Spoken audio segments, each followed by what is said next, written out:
Pacquiao, Art of Sports, right here with the great Derrick James. Man, just first congratulations, man. Two enormous fights coming up. Obviously, a unification with Spence and Pacquiao, undisputed. Just talk about, as a coach, man, what is that like? Just not only getting the recognition from your peers, but also just seeing it yourself, obviously, and getting these fights, putting your guys in these positions. You know, what I'll say is, like, today, the boxing coach I had when I was a kid buried today. He had a funeral today. And growing up, we would always come over to the house on Saturdays and watch the pay-per-view fights. And the only thing that stopped me from watching the pay-per-view fights at his house was we were the fights. And I was at the fight. So you think about that whole full circle moment, and to me not being able to go to the funeral because I'm here fighting for the undisputed championship. So it's like, there's a lot of stuff going on, man. But it's beautiful to be able to get to this particular point. It's beautiful to just man, be able to do what you do, man. Being a fighter before and then transitioning to trainer, when did you kind of start envisioning the change, and then when did you realize, like, damn, I'm good at this?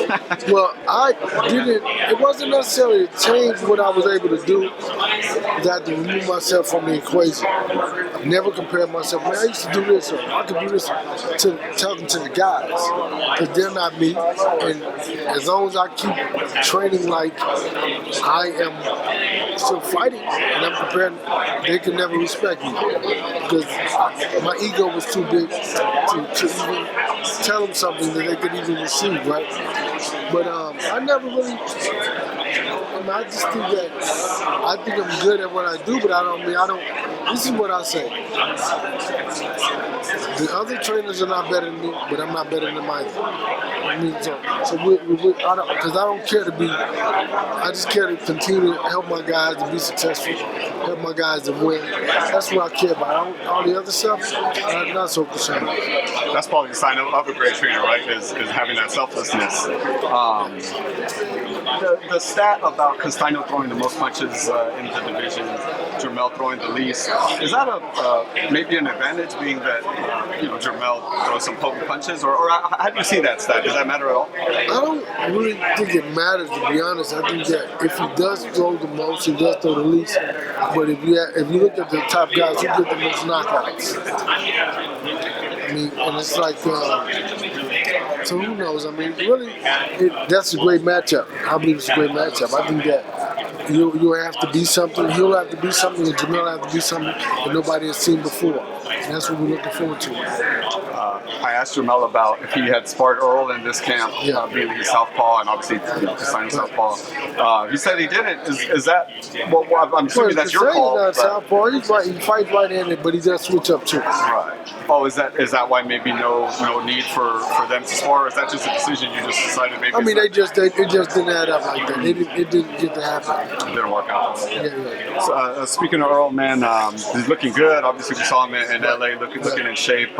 Just to tell us how training camp's going for Earl. Training camp's going phenomenal, man. These are both moments that you couldn't, if you wrote a script and said, this is how we're going to do this, it wouldn't, the script you wrote wouldn't even add up like that, right? Because it couldn't, something you would miss. But it's like, it's beautiful, it's amazing, and I just do my best to stay in the moment, man, and not think so far ahead, to be right here and be present. That's what the focus. With it being Manny Pacquiao and Earl wanting this fight for a long time, and just again being the legend Manny Pacquiao, is there any difference in Earl that you see, any different level of intensity, or is he kind of always at 100? I think that the Manny Pacquiao, the idea of it and its greatness brings out more, because the intensity that Manny Pacquiao brings is non-stop, and so that part of it is something that you have to be prepared for mentally and physically. So I think that has him to, it makes him be better, it makes him be sharper, it makes him react faster, it makes him, because he has to, because if not, he's going to get blown out the water like everybody else, all the other guys.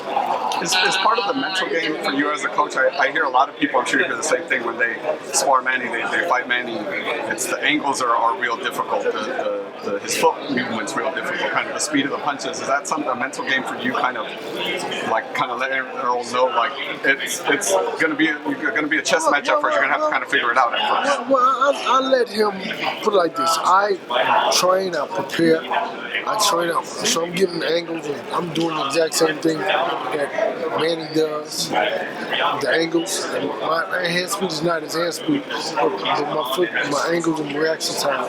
So it's like we try to mimic the opposition, and we do. I mean, I do a pretty decent job at it. So we'll get in there. Manny will be faster than obviously. It'll take a minute to adjust, but hopefully a minute, maybe a round or two, and so that's the key element. Do you stand southpaw when you do that as well? Yeah. For the whole and what's funny about it is, like weeks when I got really into it, I was like, it felt funny, right? But now, it's just non-stop. I can do it easier because even when I box, I could do southpaw. I just never did, but to do it now and to build on it, it's like I do it natural. I don't even think about it. Is that like a different muscle memory set, right? That you have to kind of get back. Right. Because I'm all damn like this, but then even when I talk to Errol, I talk to him from a right hand perspective. And now when I'm working out, I do it from a left hand perspective. So yeah. That's always interesting to me. Hear trainers talk about that. Lastly, man, I talk to a lot of people, and I do get a lot of 50-50. I get kind of a good amount of people saying Spence, a good amount of people saying Pacquiao. Is that basically how you see it as well, as a 50-50 fight? Man, I think my guys going to win the fight, but at the same time, I think that it's a 12-round fight, so it's very difficult. It's a difficult.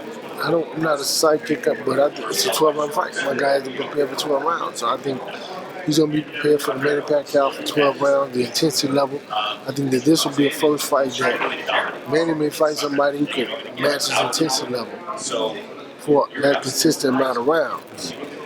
12 rounds, that's the difference, so we'll see. Yeah, I'm excited to see it. Thank you so much, Derrick James. Appreciate your time, sir. Thank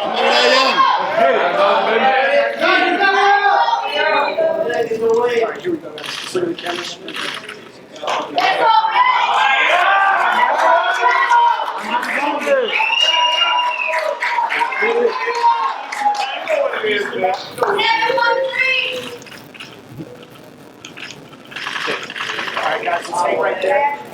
That's why we'll come back in. Super group shot. Rolling.